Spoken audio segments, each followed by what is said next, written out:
Shalom saudara-saudara yang kekasih, bersama saya Pendeta Ramkeni.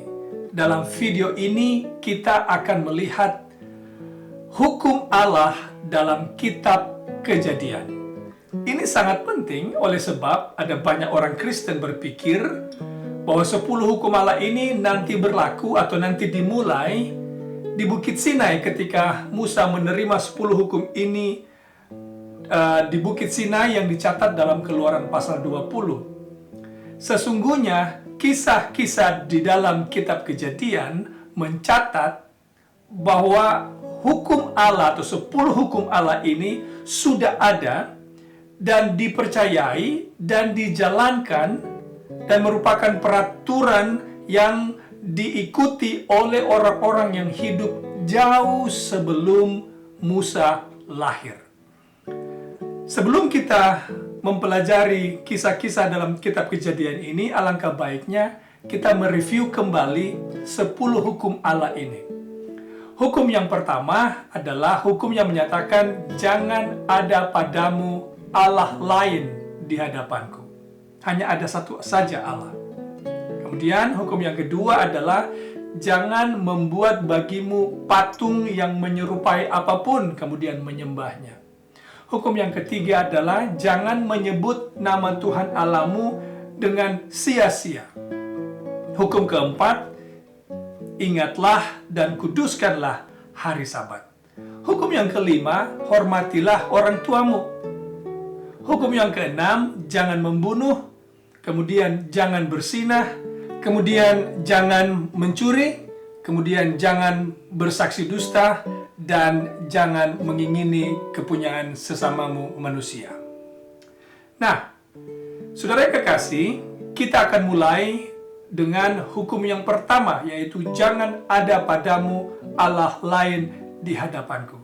Apakah kitab Kejadian mencatat orang-orang yang hidup di zaman ini sudah mengetahui tentang prinsip hukum Allah yang pertama ini dan menjalankannya atau tidak? Mari kita lihat kisah yang pertama dalam pelajaran ini adalah dalam Kejadian pasal 1. Jangan lupa Kejadian pasal 1 mencatat bahwa hanya Allah lah satu-satunya oknum yang mencipta dunia ini dalam kisah penciptaan. Lalu mari kita lihat apakah orang-orang di zaman ini atau di dalam kitab Kejadian menyembah Allah yang monoteisme atau Allah yang esa. Kita pergi ke Kejadian pasalnya yang keempat, ayatnya yang ketiga dan ayatnya yang ke-26. Kita buka Alkitab kita, Kejadian pasal 3, Kejadian pasal 4, ayatnya yang ketiga berkata demikian. Ini berbicara tentang Kain dan Habel, anak-anak dari Adam dan Hawa. Ayat 3, Kejadian pasal 4. Setelah beberapa waktu lamanya, maka Kain mempersembahkan sebagian dari hasil tanah itu kepada Tuhan sebagai korban persembahan. Lalu ayat 4, Habel juga melakukan hal yang sama, singkatnya demikian ya. Jadi, kedua kakak beradik ini menyembah Allah yang monoteisme. Mereka tidak ada Allah yang lain di zaman ini yang mereka sembah selain Allah yang mencipta alam semesta. Kemudian, siapa lagi yang menyembah Allahnya Adam atau Allahnya Habel? Kita dapati dalam Kejadian pasal 12 ayat 1-3 cerita tentang pengutusan Abraham. Mari kita pergi ke Kejadian pasal 12 ayat 1-3. Berfirmanlah Tuhan kepada Abram, pergilah dari negerimu, dari sanak saudaramu, dan dari rumah bapamu ini ke negeri yang akan kutunjukkan kepadamu. Singkatnya, kalau saudara baca pasal ini, Abraham sebagai bapa segala orang percaya adalah seseorang yang menyembah Allah yang esa, Allahnya Adam, Allahnya Habel, juga Allahnya Nuh, nanti kita lihat sebentar. Tapi Abraham adalah menyembah Allah yang esa. Hukum yang pertama. Kemudian kita juga dapati cerita Abraham dalam Kejadian pasal 22 ayat 5 dan Kejadian pasal 24 ayat 48, di mana Abraham mengutus orang kerjanya, bisa saya katakan, atau budaknya atau bujangnya untuk mencari istri buat Ishak. Nah, baik Abraham maupun bujangnya ini adalah kedua-duanya menyembah Allah yang esa. Mari kita pergi ke Kejadian pasal 24 ayat 48. Kejadian pasal 24 ayatnya yang ke-48 berkata demikian. Kemudian berlututlah aku dan sujud menyembah Tuhan serta memuji Tuhan Allah Tuanku Abraham.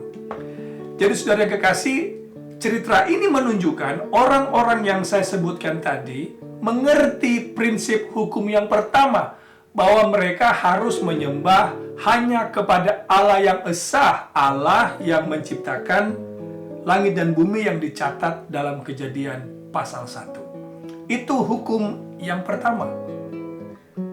Kemudian hukum yang kedua, jangan membuat bagimu patung yang menyerupai apapun, kemudian sujud menyembah. Apakah hukum ini meski secara tertulis atau meski belum diperkenalkan oleh Musa karena Musa masih lama, masih jauh, belum lahir, tapi apakah hukum yang kedua ini sudah ada dan dikenal serta dijalankan oleh orang-orang dalam kitab Kejadian? Mari kita lihat. Kita buka Kejadian pasal 35 ayat 2. Ini adalah kisah tentang Yakub yang membuat reformasi dalam rumahnya. Kejadian pasal 35 ayat 2 berkata begini. Lalu berkatalah Yakub kepada seisi rumahnya dan kepada semua orang yang bersama-sama dengan dia, jauhkanlah dewa-dewa asing yang ada di tengah-tengahmu.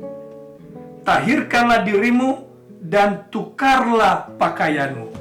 Jadi Yakub mengerti betul bahwa dengan membuat patung-patung dewa-dewa sembahan adalah hal yang bertentangan dengan kehendak Tuhan. Tapi hukum yang kedua, itu 10 hukum Allah, secara tertulis tidak ada rekor atau catatan dalam kitab Kejadian. Tapi bukan berarti 10 hukum Allah ini tidak dikenal dan tidak dipraktekkan oleh orang-orang di zaman kitab Kejadian. Kita lihat di sini Yakub membuat reformasi di dalam rumahnya dengan menyingkirkan semua patung-patung buatan atau dewa-dewa sembahan mereka. Ini juga berkaitan tentu dengan hukum yang pertama untuk tidak menyembah Allah yang lain atau dewa. Nah, sekarang hukum yang ketiga. Jangan menyebut nama Tuhan Allahmu dengan sia-sia. Apakah orang-orang di zaman ini sudah memanggil nama Tuhan dalam penyembahan mereka? Mari kita pergi ke Kejadian pasal 4 ayatnya yang ke-26. Apakah kitab Kejadian mencatat orang-orang telah memanggil nama Tuhan dalam penyembahan mereka? Kejadian pasal 4 ayatnya yang ke-26. Ini adalah catatan orang-orang yang masih orang-orang yang pertama sesudah Kain dan Habel. Inilah catatan orang-orang ini. Dalam Kejadian pasal 4 ayat 26 berkata demikian. Lahirlah seorang anak laki-laki bagi Set, juga anak itu dinamainya Enos. Waktu itulah orang mulai memanggil nama Tuhan. Jadi nama Tuhan dipanggil dalam penyembahan mereka. Mereka menghormati nama Tuhan. Kalau begitu orang-orang ini, mereka mengerti tentang hukum yang ketiga. Meski secara tertulis, catatan yang tertulis itu masih jauh nanti di zaman Musa. Nah, sekarang bagaimana dengan hukum yang keempat, hukum hari Sabat? Oh, saudara yang kekasih, tentu kita tahu hari Sabat sudah ada sebelum Musa atau sebelum orang Yahudi ada. Karena memang hari Sabat itu bukan untuk orang Yahudi, tetapi bagi manusia. Kalau saudara manusia, saya manusia, Sabat itu untuk kita. Nah, sekarang mari kita lihat apakah hukum keempat ini sudah ada di kitab Kejadian, meski banyak orang berdalih nanti dimulai sesudah Bukit Sinai. Dalam Kejadian pasal 2 ayat 1-3 ini adalah ayat yang sangat terkenal. Banyak dari saudara-saudara yang sudah tahu tentang hal ini. Tapi mari kita baca Kejadian pasal 2 ayat 1-3. Demikianlah diselesaikan langit dan bumi dan segala isinya, ketika Allah pada hari ketujuh telah menyelesaikan pekerjaan yang dibuatnya itu. Berhentilah ia pada hari ketujuh dari segala pekerjaan yang telah dibuatnya itu. Lalu Allah memberkati hari ketujuh itu dan menguduskannya. Karena pada hari itulah ia berhenti dari segala pekerjaan penciptaan yang telah dibuatnya itu. Nah, hari Sabat sudah ada sebelum Sinai. Nah, sekarang hari Sabat juga kalau kita lihat dalam kisah Nuh, dalam kisah air bah, pengulangan angka 7 banyak diulangi dalam kisah Nuh ketika ia masuk ke dalam bahtera. Saudara bisa baca Kejadian pasal 7 ayat 4, Kejadian pasal 7 ayat 10, kemudian Kejadian pasal 8 ayat 10 dan ayat 12. Ini adalah pengulangan angka-angka 7 yang memberikan kita keterangan bahwa penulis kitab Kejadian mengindikasikan bahwa Nuh mengerti prinsip 7 hari dalam seminggu. Nah, prinsip 7 hari dalam seminggu ini sejauh ini hanya datang dari kisah penciptaan. Jadi orang-orang yang hidup di zaman ini, satu-satunya prinsip perhitungan hari yang mereka kenal adalah datang dari kisah penciptaan, di mana seminggu itu adalah 7 hari, hari pertama sampai hari yang ketujuh. Jadi Nuh mengerti prinsip ini. Itu sebabnya Musa yang menulis kitab Kejadian mengulangi angka 7 beberapa kali, mengindikasikan bahwa Nuh mengerti prinsip 7 hari ini, di mana Sabat adalah hari yang ketujuh. Kemudian kita tahu juga Kain dan Habel, ayat yang sudah kita baca tadi. Mari kita kembali ke Kejadian pasal 4, ayatnya yang ketiga. Perhatikan statement yang di sana. Setelah beberapa waktu lamanya. Saudara yang kekasih, frase setelah beberapa waktu lamanya ini secara literal, para ahli Alkitab dan saya mengecek bahasa aslinya, secara literal ayat ini bisa kita terjemahkan sebagai at the end of days, days plural.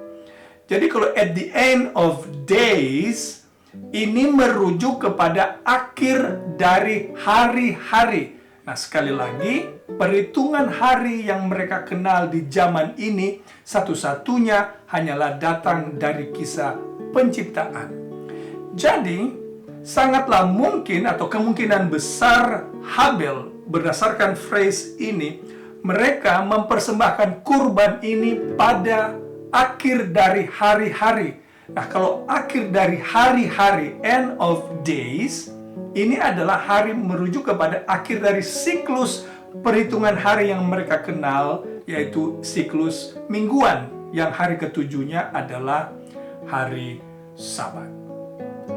Sekarang perintah yang kelima, yaitu hormatilah ayahmu dan ibumu.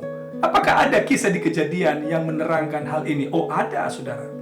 Kalau kita pergi ke Kejadian pasal 9 ayat 20-27, saudara akan dapati di sana kisah tentang Nuh dan anak-anak Nuh.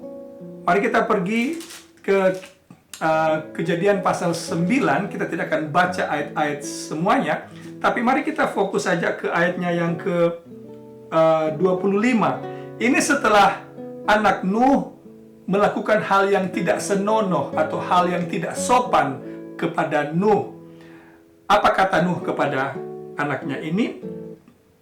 Ayat 25, berkatalah ia, terkutuklah Kanaan, hendaklah ia menjadi hamba yang paling hina bagi saudaranya. Dan saudara bisa baca seterusnya dan seterusnya.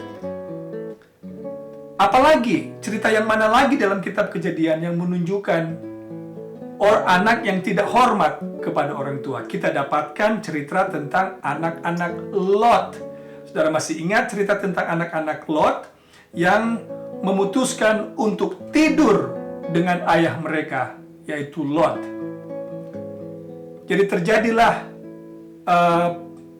hubungan yang tidak normal antara orang tua dan anak dalam kisah dari Lot. Ini menunjukkan anak-anak Lot ini karena sudah terpengaruh dengan pergaulan di kota Sodom dan Gomora yang jahat, mereka memiliki karakter yang berbeda, karakter yang jahat bisa saya katakan, karena mereka memilih untuk memabukkan ayah mereka. Jadi mereka sudah mengenal ini alkohol atau minuman keras yang bisa memabukkan seseorang. Mereka ini kita bisa golongkan sebagai anak yang tidak menghormati orang tua. Jadi di zaman ini, saudara, prinsip menghormati orang tua dalam hukum yang kelima dari 10 hukum Allah sudah ada prinsipnya, sudah dikenal orang di zaman ini dan sudah dijalankan. Itu sebabnya Musa yang menulis kisah ini mengerti betul masyarakat di zaman ini atau orang-orang di zaman ini mengerti prinsip hukum Allah, khususnya hukum yang kelima. Sekarang, hukum yang keenam, jangan membunuh. Tentu sangat mudah bagi kita. Kita kembali lagi ke Kejadian pasal 4 di mana Kain membunuh adiknya Habel. Ini adalah tindakan pembunuhan pertama yang dicatat di dalam Alkitab. Tapi bukan hanya Kain. Lalu kita lihat keturunannya yang bernama Lamek juga membunuh. Jadi sudah lihat, kata membunuh ini hanya datang dari 10 hukum Allah. Dari mana Musa menggunakan kata ini kalau bukan dari 10 hukum Allah? Jadi, Kain dihukum oleh Tuhan, diusir ke sebelah timur oleh Tuhan, oleh karena pelanggaran hukum. Mereka tidak akan tahu kalau membunuh itu salah, kalau tidak ada hukum yang berlaku di saat itu. Nah, saudara yang kekasih, jadi prinsip hukum membunuh sudah ada di zaman ini. Sekarang mari kita berangkat ke hukum yang ketujuh, jangan bersinah. Apakah ada kisah dalam Alkitab, kitab Kejadian khususnya, tentang persinahan? Oh, tentu ada, saudara yang kekasih. Mari kita pergi ke, kalau saudara masih ingat, kisah tentang Abraham dan istrinya Sarai yang sebenarnya adalah bisa dikatakan adiknya ya. Kemudian dengan Fero atau Firaun. Ini respons dari Firaun ketika mendapati Abraham mendustai dia dengan mengatakan Sarai itu adiknya dan bukan istrinya. Mari kita pergi ke Kejadian pasalnya yang ke-12. Kejadian pasal 12, kita tidak akan baca seluruhnya, tapi kita hanya pergi ke ayat 18 saja, atau 18 dan 19. Lalu Firaun memanggil Abram serta berkata, "Apakah yang kau perbuat ini terhadap aku? Mengapa tidak kau beritahukan bahwa ia istrimu? Mengapa engkau katakan dia adikku, sehingga aku mengambilnya menjadi istriku? Sekarang inilah istrimu, ambillah dan pergilah." Bayangkan, saudara yang kekasih, seorang raja kafir, raja Mesir, mengerti bahwa mengambil istri orang lain bukanlah sesuatu yang benar, bukanlah tindakan yang benar. Dia mengerti ini. Dari mana dia mengerti? Oh, saudara yang kekasih, semua manusia yang hidup di dunia ini, Allah, Sang Pencipta, mengaruniakan atau memberikan 10 hukum Allah ini secara otomatis di dalam hidup seseorang. Sehingga apakah orang Kristen atau non-Kristen, siapapun dia mengerti prinsip-prinsip dari 10 hukum Allah ini. Cerita apa lagi yang kita bisa dapatkan tentang persinahan dalam kitab Kejadian? Kita dapati cerita tentang Yusuf dan istri Potifar. Kemudian kita juga bisa dapati cerita tentang Ishak dan Rebeka, juga dengan Abimelek dalam Kejadian pasal 26. Nah, kisah Yusuf dan Potifar itu juga kita sudah familiar dengan cerita ini. menyatakan istri Potifar ingin meniduri Yusuf, dan Yusuf berkata, bagaimana mungkin saya melakukan perbuatan yang berdosa di hadapan Tuhan? Karena mereka di zaman ini mengerti persinahan itu adalah perbuatan melanggar hukum. Tapi hukum belum ada. Tapi bukan berarti, maksudnya hukum belum ada secara tertulis karena masih jauh di zaman Musa. Tapi bukan berarti 10 hukum Allah ini tidak ada. 10 hukum Allah telah ada sebelum zaman Musa. Nah, mari kita teruskan. Hukum yang ke-8 sekarang adalah jangan mencuri. Apakah ada catatan dalam kitab Kejadian tentang mencuri? Absolutely. Kita pergi sekarang ke Kejadian pasal 31. Mari kita pergi ke cerita tentang Yakub melarikan diri dari Laban. Apa yang dilakukan oleh Rahel terhadap barang milik dari Laban. Kita pergi ke Kejadian pasal 31 ayatnya yang ke-19. Adapun Laban telah pergi menggunting bulu domba-dombanya. Ketika itulah Rahel mencuri terafim ayahnya. Jadi Rahel, dia sudah incar-incar ini terafim milik Laban ayahnya. Kemudian dia curi. Saya tidak akan bahas panjang lebar cerita ini, tapi dengan ayat ini kita dapati Musa menggunakan kata mencuri. Nah, kata mencuri ini adalah datang dari 10 hukum Allah. Dari mana mereka tahu kalau mencuri itu sudah ada, kalau mencuri itu salah kalau tidak ada 10 hukum Allah? Oh, saudara yang kekasih, kembali lewat cerita ini kita semakin diyakinkan 10 hukum Allah ini telah ada jauh sebelum Musa menerimanya di Bukit Sinai. Kita teruskan yang terakhir. Yang ke-9. Jangan bersaksi dusta atau jangan mengucapkan kata-kata dusta. Apakah ada kisah di dalam Kejadian tentang hal ini? Oh, ada, saudara. Abraham berdusta kepada Raja Firaun tentang istrinya, Sarai, yang menyatakan istrinya ini adiknya, bukan istrinya. Dia berdusta, saudara, dan membuat Firaun marah besar. Apalagi, kita tahu cerita yang berikut adalah istri Potifar yang berdusta kepada Potifar tentang apa yang terjadi. Dia memfitnah Yusuf, yang katanya Yusuf yang memaksa dia untuk tidur dengan dia. Padahal tidak. Ini adalah dusta, saudara yang kekasih. Ada juga dusta Yakub terhadap Esau dan ibu Yakub terhadap Esau, juga terhadap Ishak. Ini adalah dusta yang dicatat dalam kitab Kejadian. Dan mereka tahu dengan melakukan ini, mereka buat salah. 10 hukum Allah sudah ada jauh sebelum Bukit Sinai. Yang terakhir, jangan mengingini. Apakah ada kisah dalam Alkitab, kitab Kejadian khususnya tentang jangan mengingini? Oh, ada. Siapa?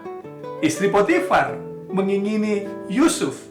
Kemudian kalau kita pergi ke kisah pembunuhan seluruh kota dalam Kejadian pasal 34, di mana Sikem mengingini Dina. Dalam kisah ini juga bukan hanya mengingini Dina, tapi dia memperkosa Dina. Dia bersinah karena melakukan hubungan di luar pernikahan. Kemudian dia juga membunuh seluruh kota Sikem. By the way, saudara yang kekasih, jangan lewatkan pembahasan tentang salah bergaul yang akan saya posting pada video yang berikut tentang ini pekabaran kepada anak-anak muda, jangan salah bergaul yang diambil dari Kejadian pasal 34. Nah, jadi saudara yang kekasih, dari sini kita tahu bahwa 10 hukum Allah itu sudah ada. Kenapa? Jawabannya sederhana. Karena Allah adalah Allah yang kekal. Sebelum bumi diciptakan, hukum itu sudah ada karena 10 hukum Allah adalah landasan pemerintahan Allah di sorga. Dan 10 hukum Allah ini adalah pancaran atau pantulan atau refleksi dari karakter Allah sendiri. Jadi sudah ada jauh sebelum manusia diciptakan, sudah ada jauh sebelum bumi diciptakan, dan akan ada terus karena Allah kekal, maka 10 hukum Allah pun akan kekal selama-lamanya sampai tiba di dunia baru pun 10 hukum Allah ini akan tetap menjadi standar hukum dalam pemerintahan Allah. Tetapi bila mana kita tiba di sorga, situasinya akan jauh berbeda. Pastikan saudara yang kekasih, saudara setia. Dan jangan lupa kita minta pertolongan Tuhan supaya kita sanggup menunjukkan kecintaan kita kepada Allah dengan menuruti 10 hukum Allah. Tuhan memberkati kita sekalian. Amin.